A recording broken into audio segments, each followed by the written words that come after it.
Tren Jumat Berkah yang selama ini identik dengan budaya berbagi masyarakat Indonesia kini mulai mendunia. Dari awalnya hanya menjadi kebiasaan lokal yang dilakukan secara sederhana dan spontan. Tradisi berbagi di hari Jumat tersebut kini menjelma menjadi inspirasi bagi berbagai negara muslim, bahkan hingga negara yang berpenduduk muslimnya minoritas.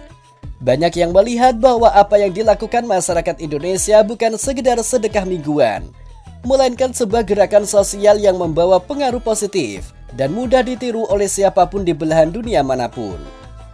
Gelombang kebaikan ini meluas begitu cepat, menunjukkan bagaimana budaya berbagi bisa menyatukan banyak kalangan tanpa memandang latar belakang.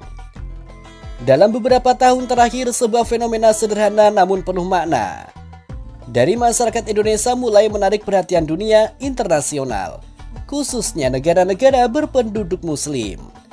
Tradisi Jumat Berkah, kebiasaan berbagi makanan, minuman, atau bantuan di setiap hari Jumat kini tidak hanya menjadi bagian dari keseharian masyarakat Indonesia, tetapi juga telah menjelma menjadi inspirasi bagi negara-negara lain yang melihat bagaimana gerakan kebaikan ini tumbuh secara organik. Di Indonesia sendiri, Jumat Berkah lahir dari inisiatif warga biasa.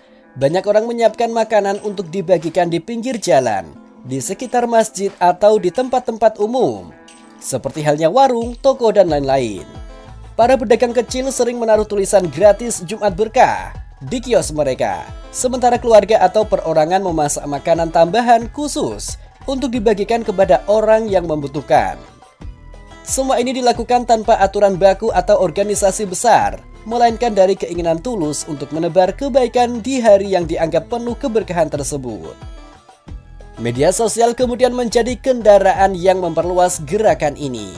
Berbagai unggahan yang menunjukkan momen kebersamaan di hari Jumat, seperti warga membagikan makanan, relawan menata paket sembako, hingga remaja dan pelajar yang patungan untuk berbagi mulai viral.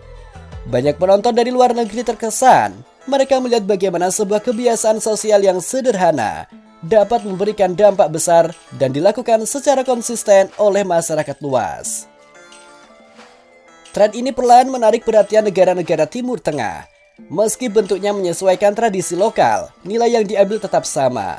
Di beberapa kota besar, masyarakat mulai mengadakan kegiatan berbagi setiap Jumat, terinspirasi dari cara masyarakat Indonesia menyebarkan kebaikan secara spontan dan merata.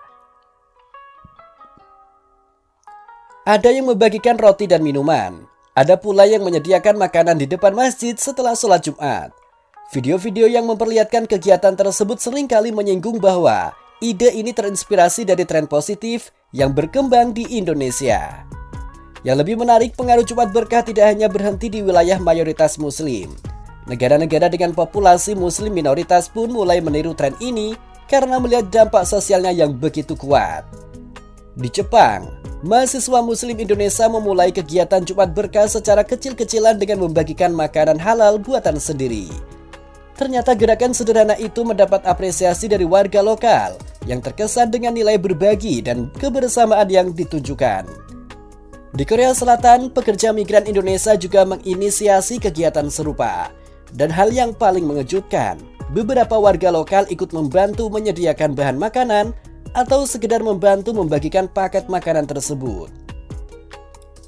Keikutsertaan mereka menunjukkan bahwa kebaikan mampu menembus batas agama dan budaya, terutama ketika dilakukan dengan cara yang hangat dan inklusif. Fenomena ini membuat dunia mulai melihat Indonesia sebagai pelopor gerakan sosial berbasis nilai spiritual yang dilakukan dengan cara sangat merakyat. Banyak kreator dan pengamat luar negeri menyebutkan Jumat Berkah sebagai bentuk soft power Indonesia.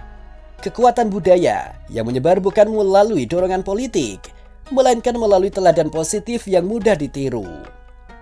Para pengamat sosial melihat bahwa salah satu kekuatan terbesar dari Jumat Berkah adalah fleksibilitasnya.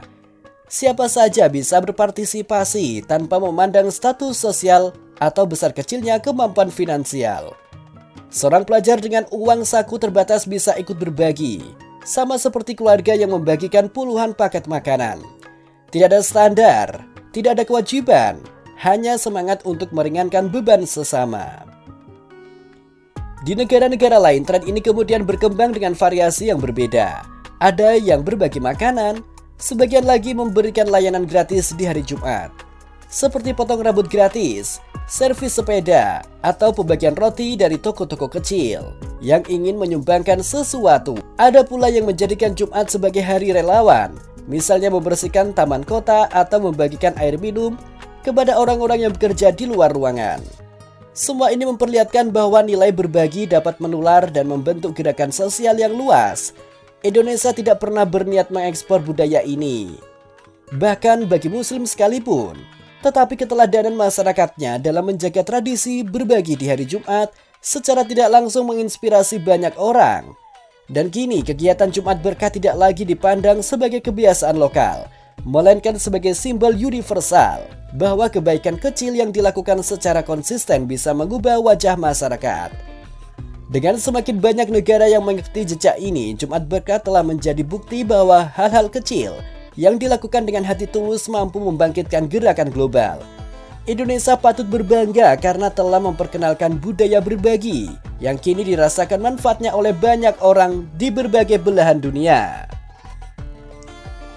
Indonesia patut berbangga karena telah memperkenalkan budaya berbagi yang kini dirasakan manfaatnya oleh banyak orang di berbagai belahan dunia. Dan mungkin suatu hari nanti Jumat tidak hanya dianggap sebagai hari ibadah bagi umat muslim saja, tetapi juga sebagai hari kebaikan dunia. Sebuah warisan inspiratif dari masyarakat Indonesia.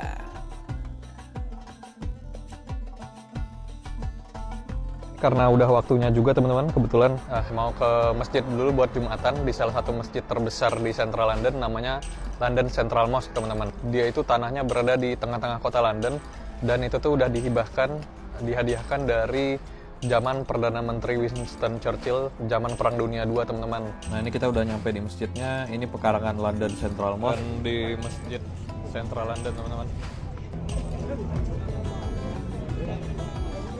Ini yang donasi pencelek masjid teman-teman.